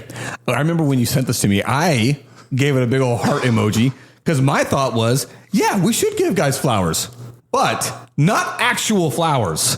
Not actual flowers. Because You will never convince me that the guys don't enjoy compliments. Okay, listen, there's a way that you get flowers. I've seen this before and it's so true. And listen, flowers for men are pictures of your wife or girlfriend or boy. Those are flowers. You, whatever it is. And that is the nice way to put it, right? Like trying to be as completely PC as I can, but you want to buy a man flowers. That's your flower take right there.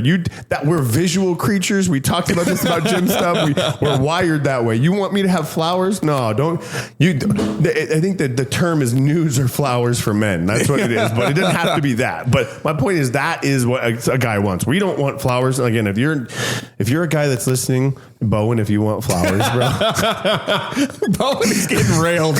I love Bowen. I'm just kidding. Bowen definitely don't want flowers. I know what he wants. But here's the thing, though. When I say like guys deserve their flowers, you're right. Whatever it is, like I just don't like the idea that men don't deserve any recognition. We don't deserve any kind of compliments or anything like that. It should only be reserved for the fairer sex. I don't agree with that. I agree. I understand that point all day. We are big compliment. People compliment us, tell us how great we are, just like doing anything else. How many times do you hear your boys, your friends, compliment each other? It happens all the time. Oh yeah. We earlier we talked about why do women drag? Dude, guys, we're like the biggest cheerleaders for our dudes. Absolutely, we're like, we are. We're like, let's go. We just talked about Gordon Hayward, and you're like, hey man, good for him. Yeah, we don't even agree with him. We're like, bro, get there. Good for you, dude. See, that's different. Yeah, and it's the same thing with Kirk Cousins. I'll talk about how I think he's a mediocre quarterback, but I will give him his flowers all day long for the amount of money he's been able to extract from the NFL. That's different. Good for you, dude. We're not talking like, here's a bouquet of flowers. I want you to feel good. No, those are for women. Women like flowers, and there's nothing wrong with that. And if you're a man that likes flowers, genuinely likes flowers, that's cool. You like the rainbow. Like that's fine, but we should not make it an all-inclusive thing where all men should get flowers, or we don't need masculinity. We just give them flowers. It should be. Oh my God! Here's one of the things that kills me. With that video you sent, the specific phrase that I hate so much is let's normalize ... No, we don't need to normalize anything. And one of the things the reason why I feel that way, I feel very strong that way. It's like, listen, if you as a guy like flowers, guess what? You like flowers. Yeah, fine. There's nothing wrong with it. Who cares? Nope. I don't care. If you are a girl who likes, auto mechanic stuff, cool. Right. I don't care. Doesn't need to be normalized because it's not abnormal. That's who you are. That's what you're all about. I don't care. I don't need to normalize anything. I don't need to get on social media and come on some campaign to make something quote unquote normal to everybody else. But in reality, it's like, listen, my normal in Santan Valley, Arizona is not the same as your normal in Seattle, Washington, not even Billings, close. Montana, Fargo, North Dakota. It's not the same. Nope. So this whole idea of quote unquote normalizing anything infuriates me to a level that is very unrealistically stupid. Like I have no reason to get as mad as I do about it, but it just bothers me because it's like, listen, we don't need to make everybody accept the way that other people live in a way that they have to. Oh, you know what? That's the way. I guess that's the way the other half of the world lives. Like, no. That's just the way I live. Yeah, and that's fine. I don't have to justify myself to anybody else. You don't have to justify yourself to anybody else. Nope. And this is where I guess a lot of my frustration comes from. It is the idea that we have to, like you said.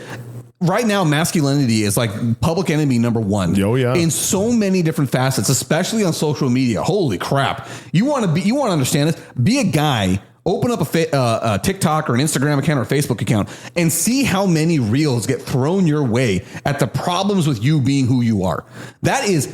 I don't know if women get that. I don't know if that's what their algorithm sends that way. I know that for mine is blown up with that. I get it all the time. I get crap like that all the time, talking about what's wrong with being a masculine guy. Anybody that knows me would know I am not, the grease on my fingers, out there working underneath the truck, going hunting on the weekends. I'm not that guy. Do I have any problem with those guys? No. Those guys are vital. Those guys are necessary. Yeah. We absolutely need guys that do those things. We need guys that have no problem going to a house that's septic backed up and getting down in the literal to clean it up. And guess what? You're not getting that if that hits on a masculine guy. That's not going to exactly happen. Right. And masculinity doesn't have to be that kind of hard work. We are masculine men. Like we do things for our families and as men do, right? We protect them. We take care of our kids. That's all masculine. That's all stuff that we do as men. We don't need to take that away from people. Like don't say, oh, you don't need to be masculine. You should be more sensitive. Listen, if you bring out my daughters, you damn well better be masculine. Like, yes, I want you to protect her. I'm giving you my entire life in one. Here you go. Like you're taking her out. Cool. She's all yours. These are your responsibilities now. If you can't do that, if you're not masculine enough because you're worried about your feelings or whatever you're into because it's not masculinity sucks. I don't want you dating my daughter, and no, you shouldn't want anybody to. How can you got to feel safe, right? Dude, sending your kid out into the world with another guy. Oh, dude, I'm not excited for that. Oh no, it's tough. I did it. I watched her drive away, and I'm like, it's fine. Like. I've raised them to be strong, independent women, right? I love it. But she still needs a man in her life that is masculine to take care of her. Absolutely. That's what we're supposed to do. And this is where I come back to like the whole definition of quote masculinity and like the desire for people to like to cut it down. That's what kills me is I really do feel like the definition of masculinity gets so muddy with so many people. They feel like it has to mean this one thing. When in reality, no, it doesn't have to mean this one thing. It means many things. I would say probably on the surface, it means the ability to provide for your family. And call me old school, call me traditional, whatever you want to call it. I firmly believe this is important. This is a man's role. Doesn't mean he has to be the only one making money in the home, but he has to be able to provide for his family, protect for his family, and to be able to show his kids how to treat their mother and how to treat women. Right. I look at those and I say those are the most basic of key things of what it means to be masculine. You could own a flower shop. You could be a florist and be a man. Yeah, super masculine. You can be masculine all day. Yeah. You could run any kind of sort of business as long as you can provide for your family, make sure you protect your family, and show your kids what it means to treat their mother and how to treat women. And, we'll say men, how men are supposed to treat women, how women are supposed to treat men. As long as you can provide those kinds of skills and guidance for your children, you're a masculine man. That may mean you're interested in, like I said, being a florist. That might be your thing. You might be super into football. That might be your thing. You might be really into hunting, fixing cars. It could be any number of things. I'm just throwing those things out because those are the things that normally get attached to it. It could be any number of things. But as long as you're able to do those things, I think that's the most important thing. Well, and it's important that we talk about the fact that we're not saying that women can't do those things. Very true. Because that's where people get, women can do that. Women can provide. Yes, you can. You absolutely can. And great if you do. I'm not saying you can't. But it is a masculine thing to do on that end, the way traditionally that we've always seen, right? I mean, for a long time, we've got, women are in the workforce now like crazy. They didn't used to be, which is totally fine because I think it's great. Women, there's nothing, for me, a successful woman, that's awesome. Yeah. I love it. I love seeing women in charge of things. I love seeing them run a whole bunch of things because they're really more organized than most of us anyway. Now, that is 100% the truth. They really are. They're really, most of the time, they're pretty dang good at what they're doing. And They're probably better than the dude that would be there because he's just a guy, right? So that's got nothing to do with saying women can't do it. I'm just saying we should not take masculinity away from men and make it so like bad because and make it poison. Yeah, make it poison. It's not poison. If you don't want to be masculine as a man, that's fine. That's not normal. That's fine. So you be you, but don't make it we should normalize everything and everybody should be not masculine because that is not going to work for the world because in this little country of this bubble that we live in of, we can say what we want and feel how we feel and we can be what we want to be. That doesn't work as soon as you go into international waters. Yes. Because I'll tell you right now, once you get over somewhere else, you better be pretty masculine if you're a guy or else you're going to get taken for it, right? It's just the way of the world. You're not protected. I'm not going to bring this up because it's very sensitive and it's definitely political. But I've sent you a couple of reels this past week that highlight your point exactly. Leave this country and figure out how it works out for you. That's it. If you don't like it, you know what? I'm telling you, we have just taken it to the extremes. We have so many other problems going on, and we have this idea of, I can feel this or be this or da da da. That's great, but that's not how it works. And we just keep fostering this idea because we're afraid to tell people no, or afraid that they're going to get mad or they're going to lash out. And then what? What do we do now? Well, we handle that, but we don't. That's the problem. So we just let people do these things. And it's like, look, what are you going to do when you leave? You think, and then they threaten to leave. People like that, well, I'll leave the country. Good luck. You'll be back. Because you're not going to make it, because when you leave outside of the walls of here and this comfort, because you enjoy the freedoms to have these things. So you've taken advantage of them now. That's what it comes down to. I want to make it very clear that we are not trying to rail on anybody. No, not in any way, shape, or form, and making you feel like, oh, we hate you. We hate the way that, there are certain things that I do hate. I do hate the push to get rid of masculinity in the label of toxic masculinity. There are such things as toxic masculinity. That is a real thing. But we don't need to label all of it that way. We don't need to worry about whether or not someone is offended because, some guys are living their lives the way that men were meant to live our lives. In the same way that we shouldn't be offended if women want to live their lives in a different way than women had been that had been living their lives for thousands of years. There's nothing wrong with that. We live in a society in which you are allowed to choose the way you want to live your life. That does not mean you get to be offended the way that somebody else lives their life. Exactly. I think we've talked about that plenty. Oh yeah. Being offended is a choice. The choice to be offended. Yep. And maybe it sounds like that we've chosen to be offended by a man. Let's normalizing this guy getting his flowers. That's not really what it is. I'm not offended by it. If that guy got flowers on the stage, I wouldn't give a crap. I wouldn't care. But the problem is they try to make it a thing. They try to make it this big deal. That's the problem, where it's like, and he kind of played along with it. You can tell he's playing. He's like, hey, I get my flowers. What's my problem here? Yep. And then the one girl gives him a flower from her bouquet, and you can tell it's like, okay, whatever. It's just a joke, right? I think giving a man flowers should almost always simply just mean metaphorically. Like, don't be afraid to give guys compliments. We like them. Yeah. We like compliments. We don't get very many, especially from women. That doesn't happen very often from women. I would argue that most men, physical touch is a love language for most men. I think most men. But the other one in my mind would be words of affirmation. Words of affirmation. Yep. I'm sure there are exceptions to that rule, but those two things are pretty big in a man's world. They will make a man, and it doesn't have to be flowers. No, you know what I mean. Like metaphorical flowers are what it needs to be. It's so fun. You and I have literally never had this conversation before. We have never had this conversation, and it is hysterical to me. I have had this conversation with countless other dudes, and we all say the exact same thing. Physical touch. We say that, and we always get the caveat, maybe not all guys. I don't know any guy that it's not the case, but I am leaving the window open. Just leaving it just in case. Somebody may say they like acts of service better. I don't know. I'm just leaving it open. It's possible. Yeah. But the number 2 is always words of affirmation. It's always that. And the reason is because, again, we have no problem giving other guys compliments. We lift each other up like crazy. We love doing it. I mean, go to the gym. How many dudes you see other dudes? You can do it. You can do it. And like, it's just, that's what we do, right? Dude, that's the truth, right? Yeah, guys will think women like to think you get big, get all strong and look good to go to the gym to talk to chicks. No. It's the other dudes that talk to you. Bro, you look good. I saw you lift that weight today. You looking great, man. You looking swole, And I'm like, I am. Thank you. You know what I mean? Like, yeah. And it's that way with most. It's that way with most things. The other day, I'm going to my physical therapist, who we're going to have on the show eventually one day, and I'm really stoked for it because he's just a great dude. And somebody's talking about basketball, and they're like, "Oh, like you can't play basketball," and he's like, "No, I really can. Like, guys, I'm not that bad, right?" And they're like, "No, you can't." And he goes, "Hey, Eric," and I'm sitting in the waiting room. It's not my turn. He's like, "Am I pretty good at basketball?" You better believe I came to his freaking defense, and I lifted him up and made everybody know that this guy was this close to getting drafted in the NBA. And you've never seen him play, but it doesn't matter. No, I'll tell you, I have played basketball with him, and he is really good. Yeah. He is a really good basketball player. But I was also being very honest with everyone. I'm like, no, I'm lifting him up. I'm making sure everybody knows this guy right here, he's awesome. And I don't know many guys. I really don't know many guys that don't do that. I don't know many guys that go there and just rip on other dudes and just rip them down. Because we don't keep them in our circle. No, we don't. You know what I'm saying? Like, we don't. We get rid of them. I'm like, no, I don't need that kind of negativity at all. We don't do that. I think we don't gravitate to those kind of people. So when you do find those people, you ain't calling them. You axe them. Because we're not men.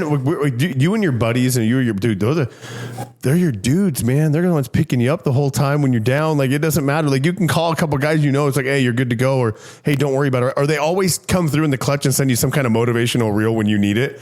Yeah, it's just something good, and you're like, my man, dude, that's what I'm talking about. So this is also one of those things that I find funny because I don't have any science behind this, but I do feel like probably the majority of guys have met their significant others with their boys. Oh yeah, because their boys gave them the confidence to go and present themselves and get out there and go like, hey, 100%, right? Like you ain't gonna walk up to a girl anywhere at any bar, restaurant, or nothing if you don't have it by yourself. I'm sure a few guys. I'm will, sure it's happened. We'll leave the window open. You don't need a bunch of them. You just need one. You need a wingman, bro. You need a wingman. There's a reason why it's all over every single buddy cop show, any television show you watch. There's always the wingman. Somebody to build them up, give them the confidence, get them out there. Someone to start the conversation because they're dumb and they're not going to be paying attention, and they're just kind of like going for it. Meanwhile, you're trying to get your angle. Absolutely, you need a wingman, and we lift each other up. We're the best wingmen for each other. So all of that is to say, listen, don't worry so much about giving guys actual flowers.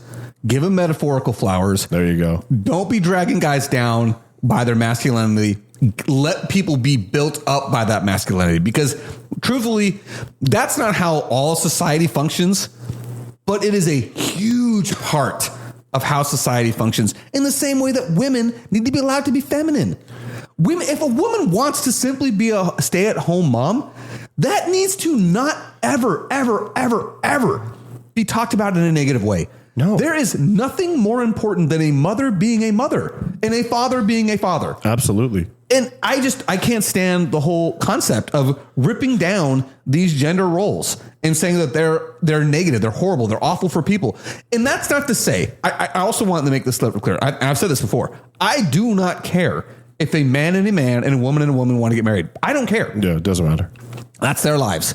I'm just saying that we don't need to go in and blast society that wants to live a traditional life. We don't need to blast that. We don't need that. In the same way that traditional society doesn't need to go after those people that don't want to live a non-traditional life. Exactly. I just feel like I said, I've said it before, live your way, live your life, non-harmful. Don't worry about harming other people, because I am going to say this, and I know this is probably a very controversial thing.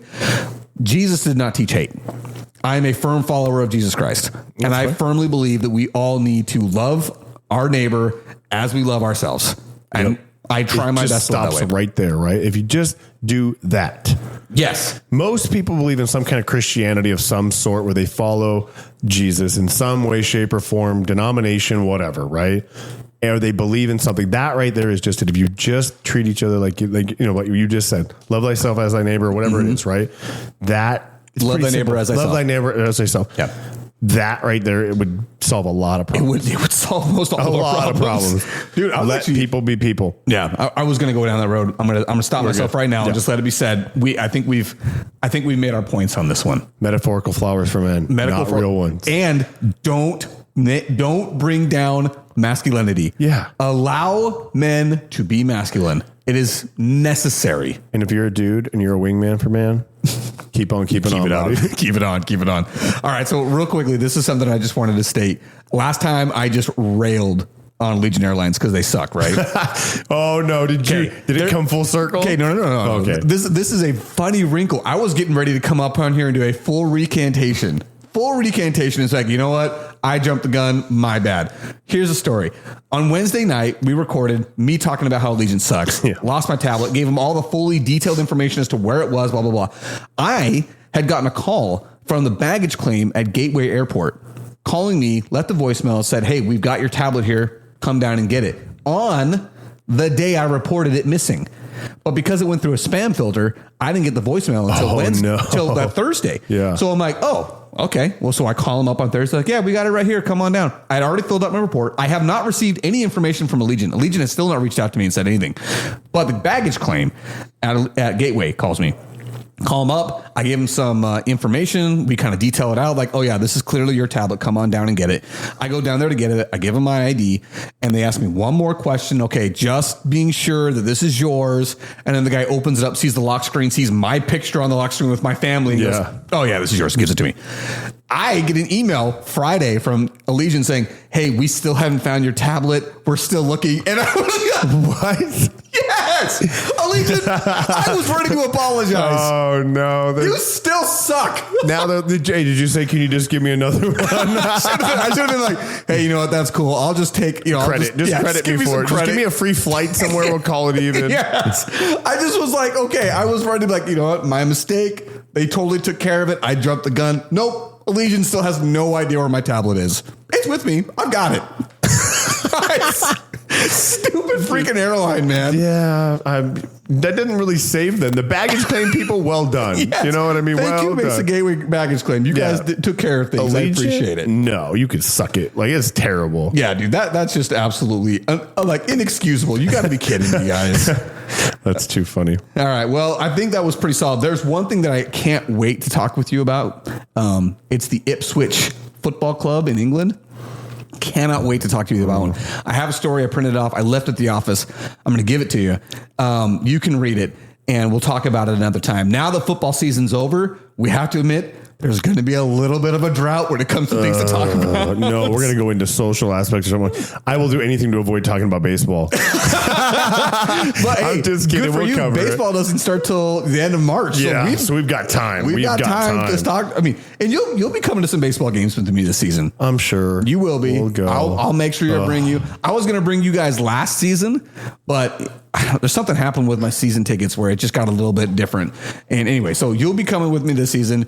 You'll fall in love with the team somehow. We'll make it happen. The pitch clock helps. I've told you that. The pitch clock makes a deal. And when you're sitting in the stadium, the pitch clock helps even more than when you're watching it on TV. I'm sure. It really moves. And the fact, I don't want to make this go much longer, but I remember being shocked. The first game we went to, me and a group of my buddies and all of our kids, I always try and do like a dad's night to where all the dads will come and we'll bring their kids.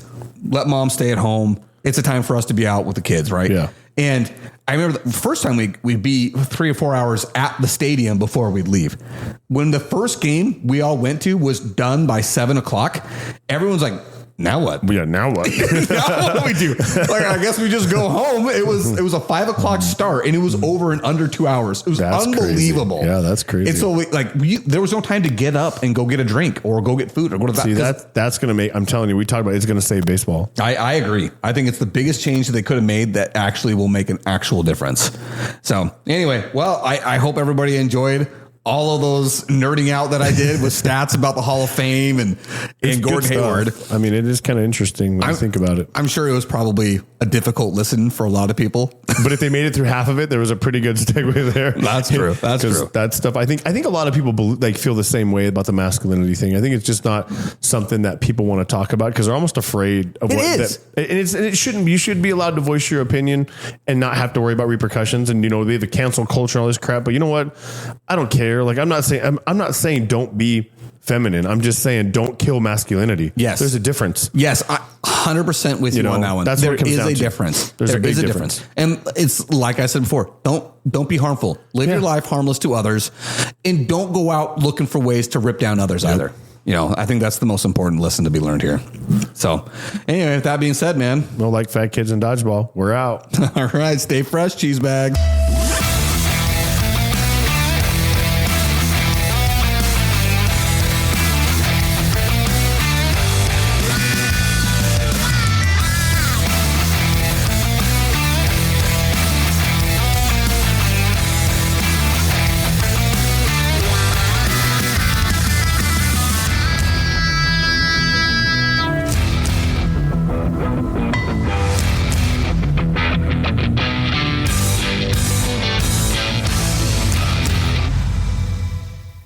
Special thanks to Lane Hartman for composing and performing on the opening music. Special thanks to everybody else that supports the show in whatever capacity that you do so. Please like and share on whatever platform you happen to listen to on podcasts. Also, please share with your friends. Let's spread this word far and wide so the JJ and Bug Show can continue to grow.